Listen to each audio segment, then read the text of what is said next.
Hello, my friends, Evolutionary Energy Arts family. I hope everybody is doing awesome. Hi, you guys. So, I'm going to talk about something that I've been wanting to talk about for a while, and that's basically egregores and Golem, the legend of Golem. The Golem. Ooh. And then we're not talking about Golem as in Lord of the Rings, the Hobbit Golem. But we're talking about an ancient Jewish legend. And so we have seen and heard of like conjuring spirits and, the ability to create, perhaps even not just conjure, but create life of sorts of intelligence with just using the life force and with perhaps using a Shem, which translates to a name. And so when you have the secret words, so to speak, abracadabra, right? You can create amazing things and manifest things, but we all are manifestors. And since Source, God, Prime Creator, the one true infinite creator lies within all of its creations, and that includes us, we also have that power to create. Absolutely, we do, but it's been hidden from us quite a lot. It has been, and that's part of that's part of why we're in this situation that we're in, because the elite, they do their little secret things in places like Bohemian Grove, for instance, which we have talked about in the past. And they have their rituals, and we're starting to learn more and more as things get uncovered. Think about islands and think about people like Epstein and such. They know all these dark little tricks and secrets and manipulations. When you see the Frankenstein monster, what's that story really saying? Well, in reality, it's kind of like a more modern version of the Golem story, which we're going to touch on as well. And so, Frankenstein just sewed together dead inanimate flesh from various cadavers and imbued it with the lightning charge, which is representing the life force, and it comes alive. We see these gargoyle, statues everywhere in the ancient world. Why? Why do we see them perched out and looking down? Are they not protecting? Are they not guarding? Are they not watching? Watching watchers. Interesting things here. But they're everywhere in medieval art. All sorts. So we see the Golem, a legendary clay beast created to protect the Jewish people. And this touches on the analogy with Frankenstein, is one of the most well-known stories in which man tries to play God by attempting to manufacture a living being. A similar story, that of the Golem, exists in Jewish folklore and legend, albeit with some obvious differences. For instance, the Frankenstein monster is popularly depicted as an amalgamation of body parts from cadavers, while the Golem is said to be made from clay. Additionally, it was science that gave life to the Frankenstein monster, whereas the Golem is said to be given life by mystical means. Well, how did God create Adam as well? Kind of like by clay, right? And interesting when we see some of these stories and the analogies. And what is consciousness anyway? What is consciousness? That's like a really good question. It's a burning question that nobody's really been able to put their finger on. And so the word Golem is said to appear once in the Bible in Psalm 139:16 and means shapeless mass, or unfinished substance in Hebrew. According to Talmudic legend, Adam was a Golem for the first 12 hours of his existence, indicating that he was a body without a soul, in other words. In another legend, the prophet Jeremiah is said to have made a Golem. Some believe these legends regarding the creation of golems are merely symbolic in nature and may refer to a person's spiritual awakening. Or do they symbolize something else? There are others who interpret the stories of the Golem quite literally and believe that it's possible to create such creatures.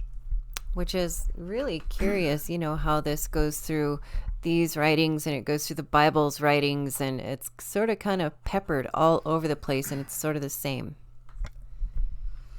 And so in the Sefer Yetzirah, which is the book of creation or formation, there are instructions explaining the creation of golems. Several rabbinic commentaries on this book have provided different explanations about how these directions should be carried out. In most versions, the golem is first formed into a shape resembling a human being. And remember, yesterday we were talking about thou shalt have no graven images. Why? Well, perhaps because then we could see, some beings, we could see what some beings that were actually talking and communicating with the ancients looked like. And as well, perhaps, these images could be used, these perhaps clay structures could be used to house a spirit, house a golem. And so, this is part of the Hebrew mysticism that most people are totally unaware of. Reading a book like the Sefer Yetzirah will change your point of view. Recognize again, the Bible is just a selected tiny little piece of all, the Jewish tradition and the Christian tradition. It just represents the smallest fractions. And so we could get really into it and discover a lot of things that the masses don't know, but perhaps are real. And perhaps things like this are happening all the time.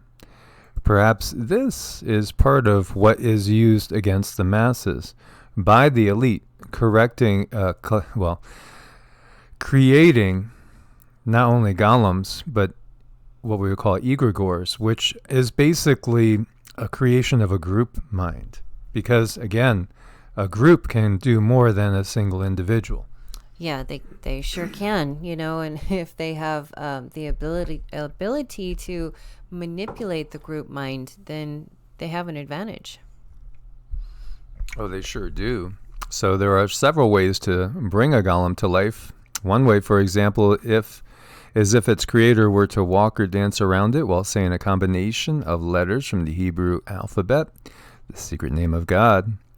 In another version, the letters Aleph, Mem, and Tav, these letters combined to form the word Emet, which means truth, are required to be written on the golem's forehead in order to give it life. A third way of bringing a golem to life is to write the name of God on a parchment and stick it in the golem's arm or mouth. So we see there are ways to do this. Interesting, too, if you go to Revelation 22, with the second coming, where Christ will be there, as well as, actually it doesn't say Christ, it says the Lamb of God will be there, along with God, and written into the forehead of all the believers is the name of God, and the non-believers, the name of the beast, right? So it's interesting that we see this tradition that's still there, and the tradition for creating life. And then there's this legend about the famous Prague Golem that runs crazy. And, was it real, or was it just a story, or was it an allegory? What was it? So one of the most famous Golem stories is about Rabbi Judah Lo ben Bezalel, an important Talmudic scholar, Jewish mystic, and philosopher. The rabbi is believed to have lived at the end of the 16th century in Prague, which was then part of the Holy Roman Empire. Which is really, really interesting. You just go through this information and it gets deeper and deeper and deeper. And they're attacking my throat chakra because they don't want us talking about this stuff. So although Rudolf was an enlightened emperor, the Jews of Prague were subject to anti-Semitic attacks. In order to protect the Jewish quarter, the rabbi created the golem. As the golem possessed incredible strength, it also helped out with physical labor in the rabbi's household and synagogue. Additionally, the golem was given a special necklace made of deer skin and decorated with mystical signs. The necklace made the golem invisible.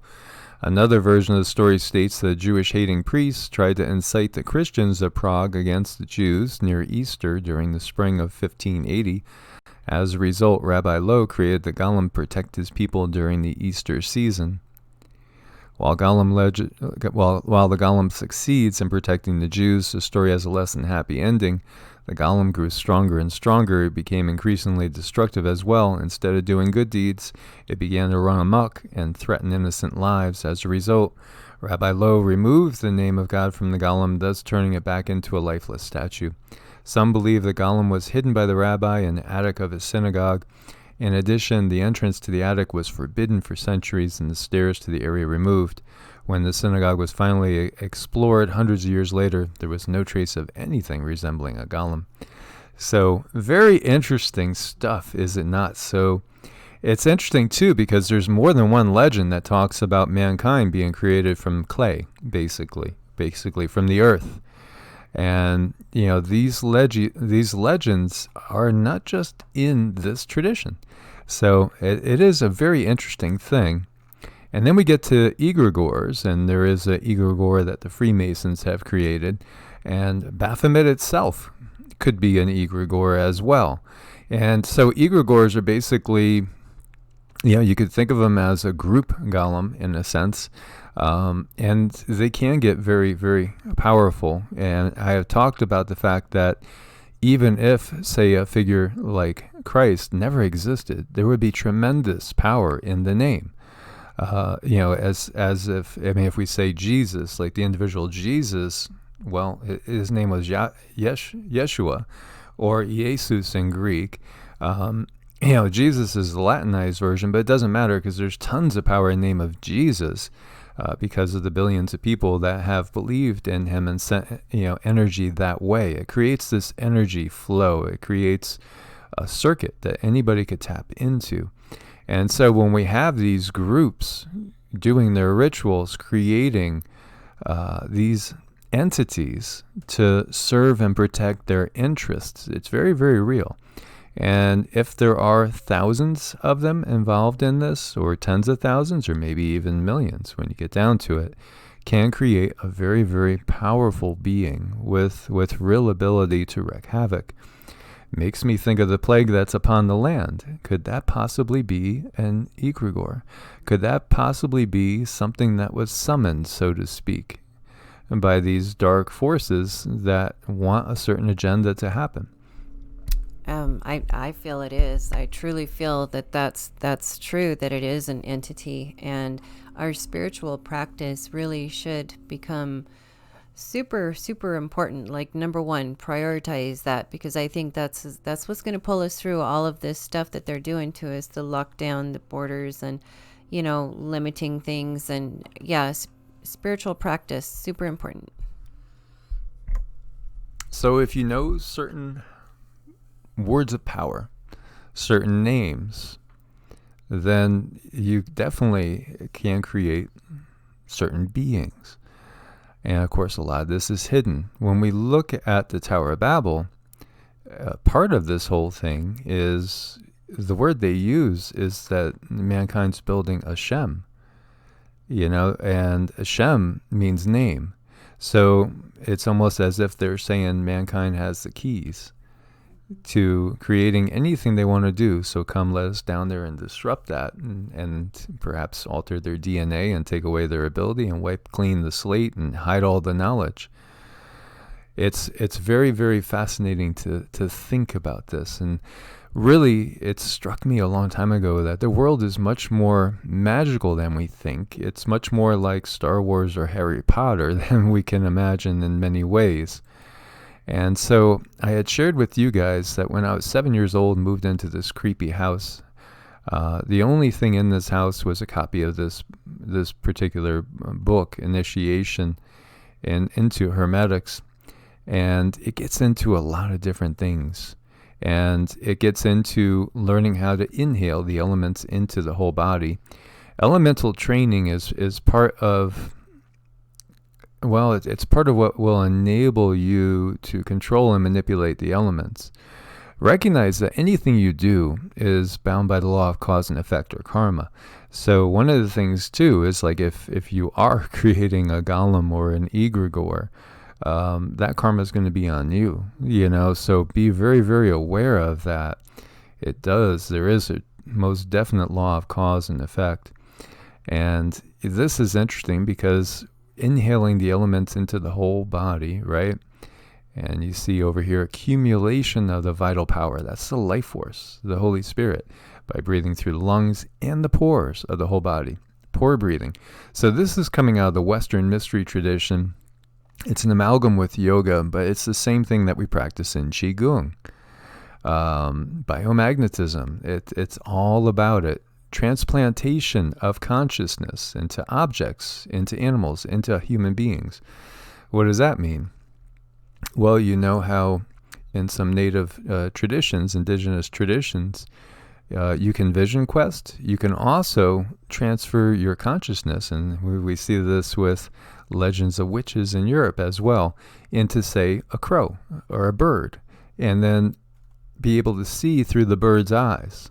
It's really a form of astral projection, but there are techniques of doing that, and also putting consciousness into objects, such as a clay figure, a gargoyle, and sending the intent that this is going to be a guardian, a protector, a watcher. And when you do it with manipulation of the life force, and if you're aided with a magical word, a magical name, a name that has power, it can actually bring these things into being. Because again, we are co-creators here. We're co-creators in this universe. And I'll have this PDF for you guys. This is Magic 101. So, and it combined Western mystery tradition with yoga.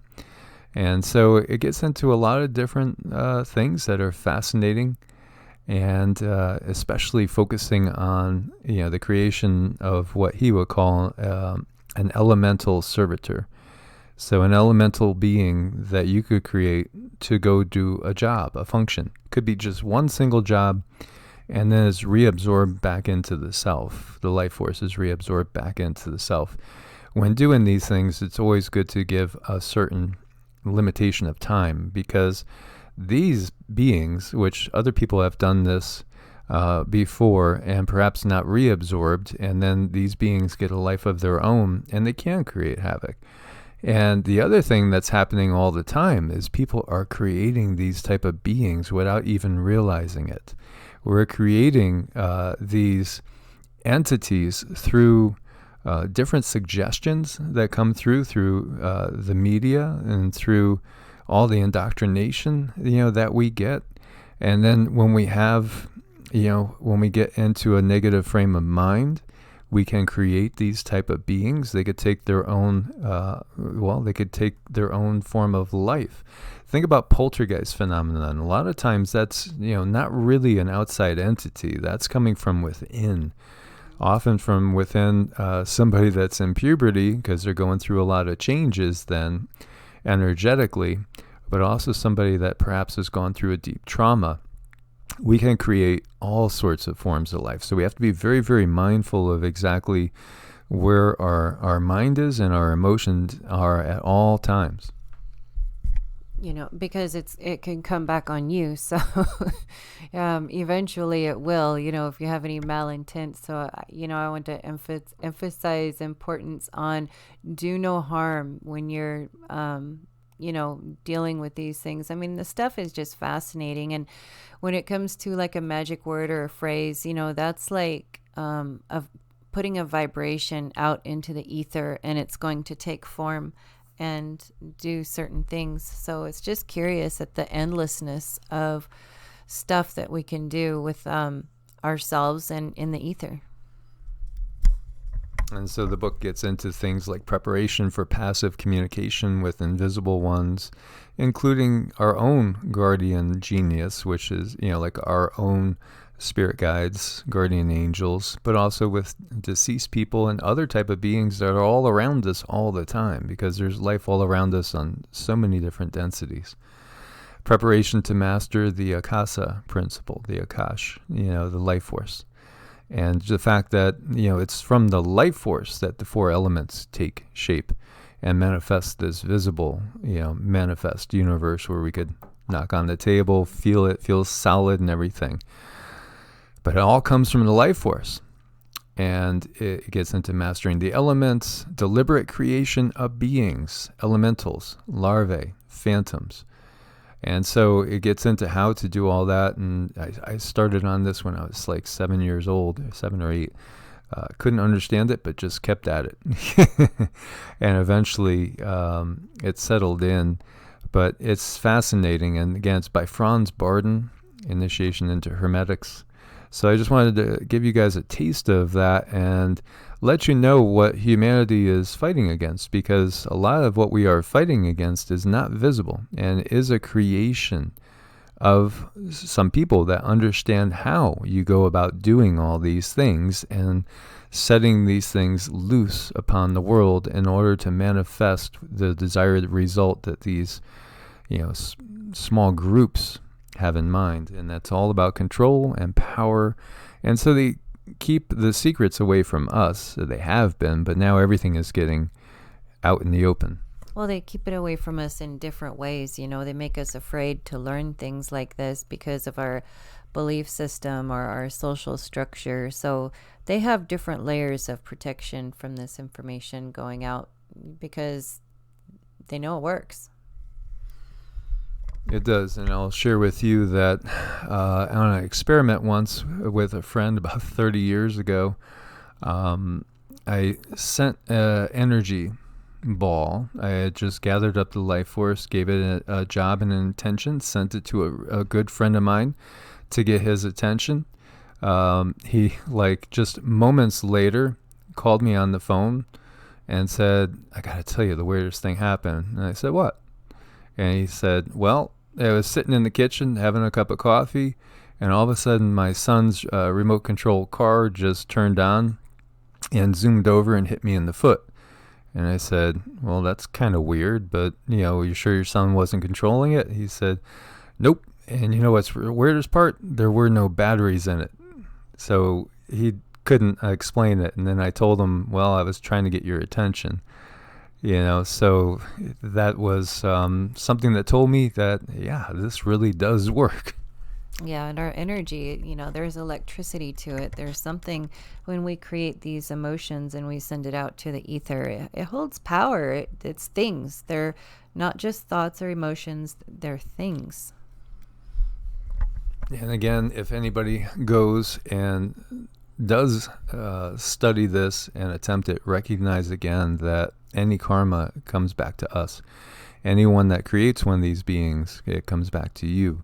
So it's not something I would do lightly at all, and really haven't done for a very, very, very long time. And the only time I ever did it before was in guarding things, creating an elemental energy to guard an item, a location, say the house if I was going to be away, that type of thing. And then make sure that it's reabsorbed into the self so it does not get a life of its own over time, because that could create havoc and could create what we would interpret as, ghosts and things like that as well. So we have a lot of power in us that most people don't understand. I want to thank you guys for your support on Patreon and also on Ko-Fi. You keep us going, and we appreciate it. Drop by and check out evolutionaryenergyarts.com if you haven't yet, our website, which we're going to be working on upgrading. So as always, guys, much love, God bless, and namaste. Namaste.